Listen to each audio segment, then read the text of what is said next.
Did you think you could defeat me so easily? Allow me to show you something I think you'll find quite interesting.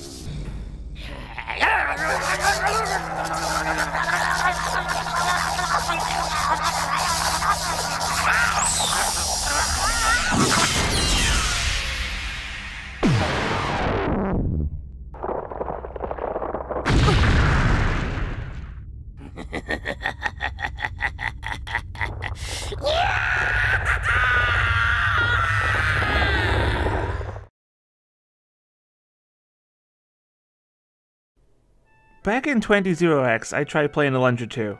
I really liked the original, I couldn't wait to try the same game but with a 2 on the end. However, things went poorly, and I remember hating the game to its core after dying to some monkeys? That's the strongest memory I have. Now it's 2022. The world and its people are dying because someone had a party when they really shouldn't have. I'm basically legally dead, and what better time to spend my afterlife trying a game that only 32 people cared to beat on a website dedicated to tracking game completions. Before we start doing the do, I should mention the poo that this is emulated in lieu of the game never being re-released. Please comment on this video if it has been re-released since this video came out so I can get free engagement, thank you. So that comes with a bit of emulator jack. 2 as the game was designed to be 4x3, but thanks to the magic of DuckStation, a PlayStation 1 emulator, we also now have 16x9. This also adds jank of its own. On the left and right side you'll see things that they clearly never intended you to see, but I think it makes it a much better game. 3 is the camera. Wow, it looks really zoomed in and bad, you say. And that is somewhat true. In my infinite wisdom, I never pressed the select key until about 40% of the way through. What does select do, you ask? It fixes the camera, thanks for asking. So if it ever looks a little boxy, that's entirely my bad. The zoomed out camera should have been the bloody default, but bugging me I guess. The first thing we see is the game proudly announcing 3D! As a plane flies through a thunderstorm carrying a large... key? Key that also carries our hero who sneaks on board, right into the plane's tutorial corridor. A corridor that looks nothing like the ship. Has texture issues all over the wall that also appear to slide around the hue value for some reason. I think this was a late addition, but it doesn't make a good first impression. After this you get to wander the ship and learn the mechanics way more organically. Let me show you. The room you start in? Not leaving until you figure out how to open the door. Want to leave the next room? Learn how to hit switches. Hey look, combat. Now combat with more people. This is what a save point and a heal point looks like. Making the tutorial hallway bizarre and outdated somehow. The intro ends with a boss fight in the second dimension to show you how important dodging is, and a beefy boy on the key we started. Then this happens.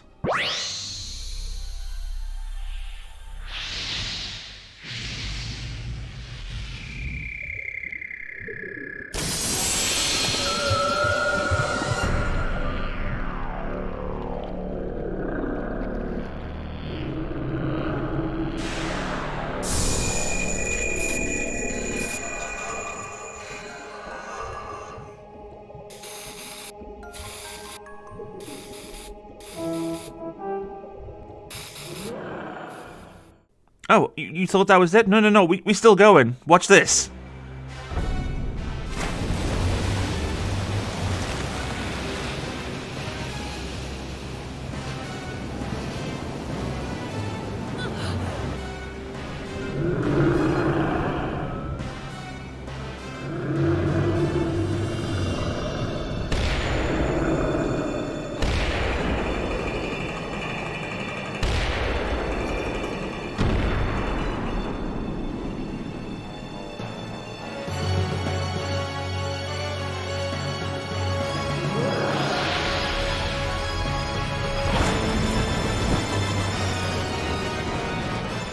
Gotta admit, that whole event got me amped up to play. Can't say I've seen a whale get skewered by a giant wind-up key that turns into a robot monster in the first 30 minutes of a game.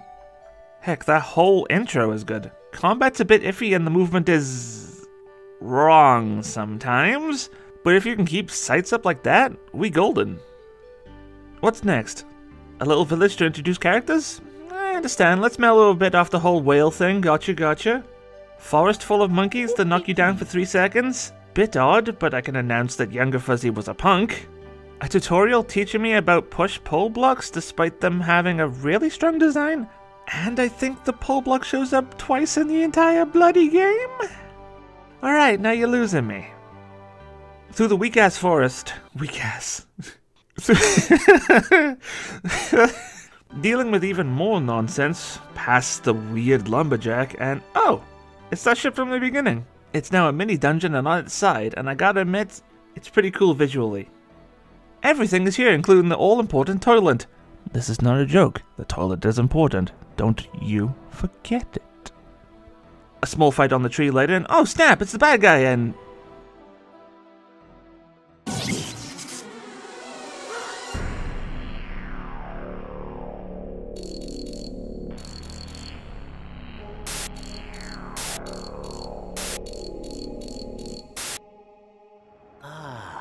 The children of the crown.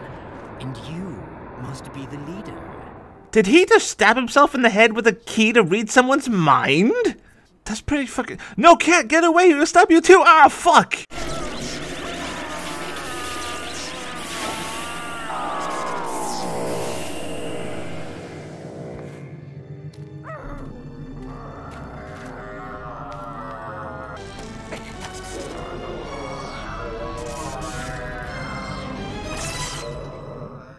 Alright, first boss fight of the game. Let's go, Oh. Okay, lesson learned, land attack and get the fight. Fine, as long as I can land a hit. Okay, so this game has this type of boss. I'll go more into detail later, but the bosses follow a pattern with moments of vulnerability. Anyone versed in exploiting patterns will have a field day. You know the routine, dodge, hit, dodge, run away.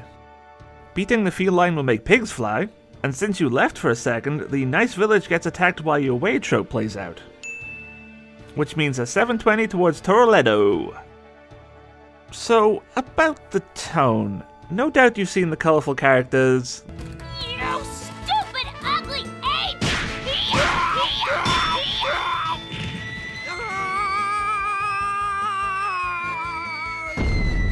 The bright environments.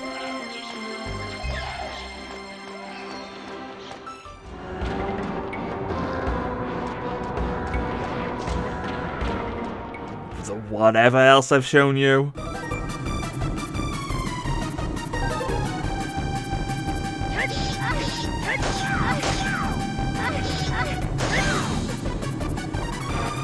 It's very obvious that Alundra 2 is on the polar opposite in terms of tone compared to the original. In fact, it has nothing to do with Alundra, since this was mostly handled by Contrail. And before I get real mad at Activision, past Activision, not recent Activision, I know you'd love to hear the smacking of Bobby Kotick. We'll do that tomorrow. Just put it in your calendar. We'll do it tomorrow. Credit must be given for the translation and voice work. Everything reads super well. You'll also be hearing a lot of familiar voices. People that have been in the video game or even anime industry for a long time. I can't stand it anymore! I gotta get off this flying hunk of tin! All this noise! This aeroplane is giving me a headache! Chill out, Pop. It's not so bad. I kinda like it. Besides, it's the Baron's orders. It seems to be some type of technology that only Mephisto really understands. That's why the Baron wants us to keep our eye on things. Well, Princess, please forgive me for my somewhat coarse methods. This all must seem rather abrupt, but the Baron is eagerly awaiting your presence and requested that I escort you promptly. I guess I should talk about Flint, since the game tries to give him a tragic backstory. Flint is a pirate hunter who took up his mantle after watching his mother die to pirates. Radcliffe, look out!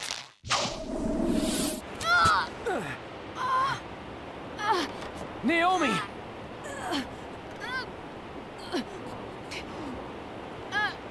No! Also, his father fell off that boat too. Flint.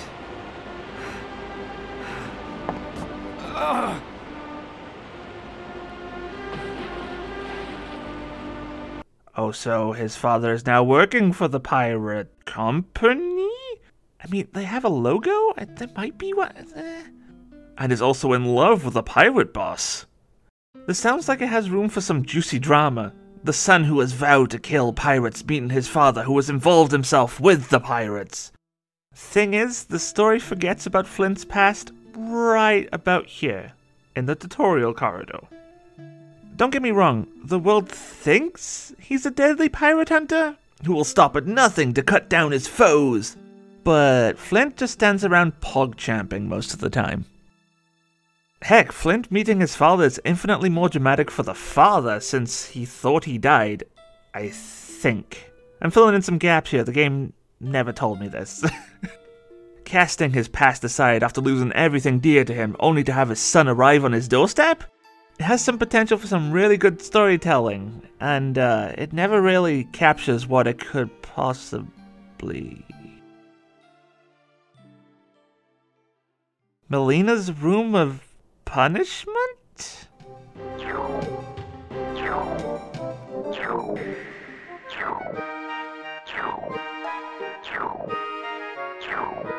By the way, this game is weirdly kinky at times. And a little weird too. This whole thing with the bulls becomes popular with the pirates? They form a queue for daily bull licks? There's this optional event in the poster room.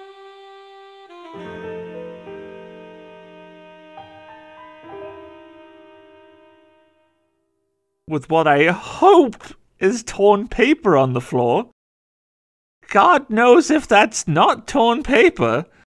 A kid in an alternate dimension wants you to help him with his essay about toilets. Which gives you a new combat move. That's cool, but... toilets? In fact, there's a lot of bull things in here. You can bet on the bullfights. Don't worry, it's not like realistic. It's anime / cartoon. They punch each other. They actually just punch each other. It's fine. It's cool. A dungeon that is a mecha bull with a bull cyborg inside of it. Yeah, I'll leave you to figure that one out. Speaking of dungeons, this is where we start getting some good ones, leading with the Ocean Cave. Visually, or even structurally wise, the place is a joke. It's just one central room with 6 paths. But all of a sudden, Alundra's puzzle design shows up in full force. Before it was mostly jumping and switches. Now we have bangers like Silence Conquers All. Take wing and leave this hungry earth? I'll explain that later. Right after the Ocean Cave, we get the sunken ship, which I gotta admit has some great vibes to it. All of a sudden, you have all these lovely shades of blue. That wavy PS1 effect trying to communicate water, a little cute, but I do love it. And the track, which I don't think plays anywhere else, just contributes to the whole thing.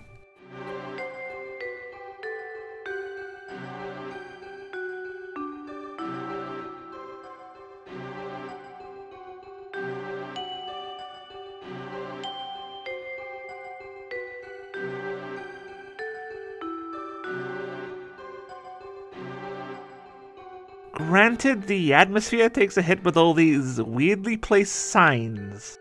I mean, come on, I know that's a door. It's door-shaped, like doors are. It has light bleeding through. It's a bloody door.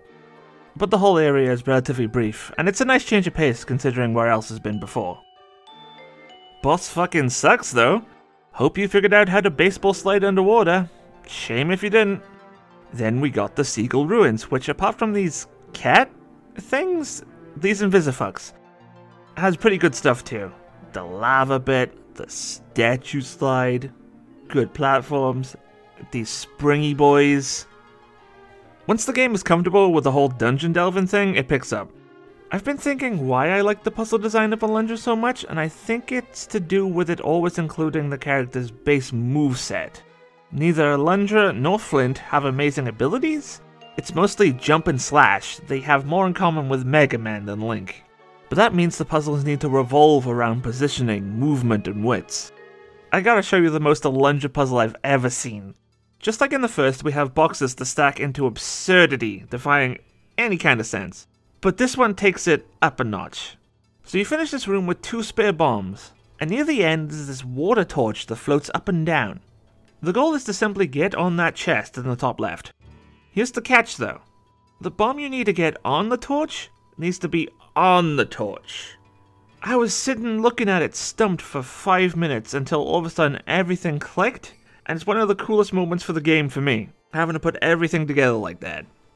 Now understand, we do have items to use. 4 elemental rings that all shoot projectiles. The same projectile, mind you. They look different colors.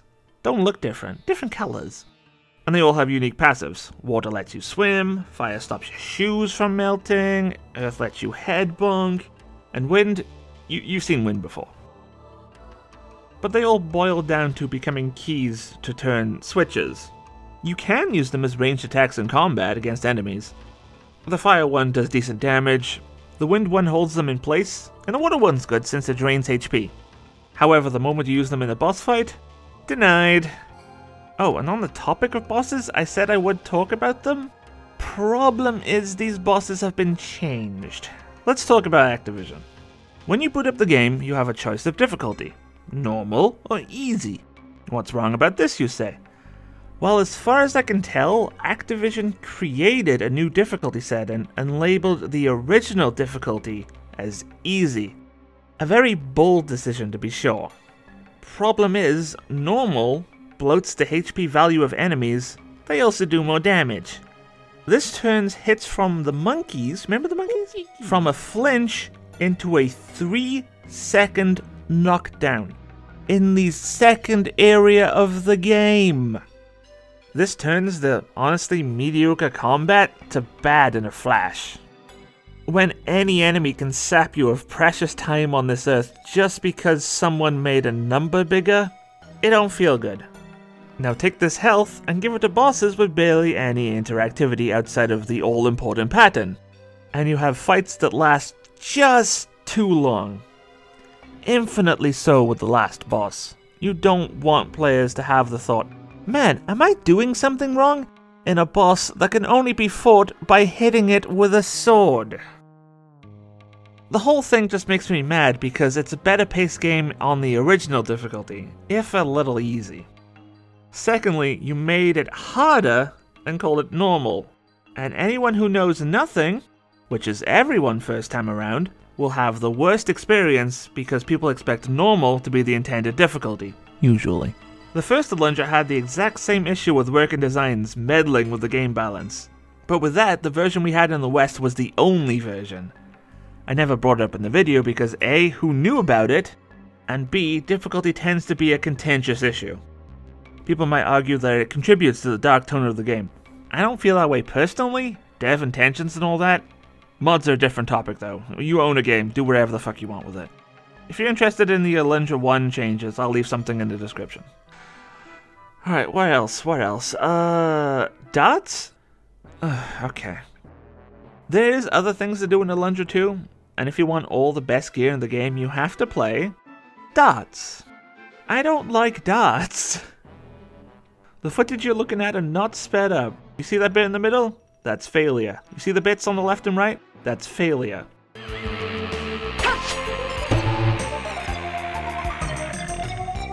bad. Too bad. 0, 0, 0. The points you receive get converted into currency for the shop. The more shots you can land in succession, the bigger the multiplier. One failure, goodbye bonus. You have to throw so many darts if you want everything in the shop. I just picked up the 4 elemental ring upgrades, which, granted, allow you to use summons.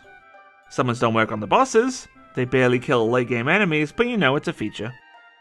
In the corner of the map we also have a minigame house, with games that feel alpha as fuck. Get good at these for some OP rings? I refuse. You can, I won't. My final verdict for Alundra 2? If you liked Alundra for the moody and mature story, full of people you come to care about, this is not your game. However, if you like the puzzles and can get past some jank, go find a ROM site and give her a go. Yeah, I'm advocating piracy, fuck it.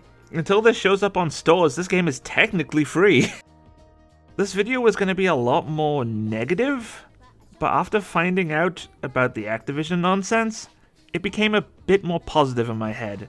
Cause who else is going to take the time to talk about the positives of a game that reviewed mildly and sold poorly? Me. I am. Go outro.